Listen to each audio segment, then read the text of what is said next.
Hey guys, it's Jonathan aka Dr. Swirl Killer, and follow along here today. I'm putting PPF on the clamshell hood of this 2022 Mini Cooper Countryman. Now the owner bought this car used and it had some damage on the hood, so he had it repainted and it's going to see a lot of highway, so he wanted to get it protected.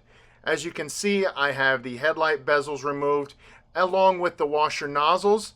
The hood emblem was put on a little too quick after repaint, so I don't want to risk pulling any paint when I remove that emblem, so I'll trim around that. But as you can see, this is a large piece of film, but this hood is going to get protected in one piece, no seams, and I'm going to tuck around the edges. So follow along as I install this and enjoy.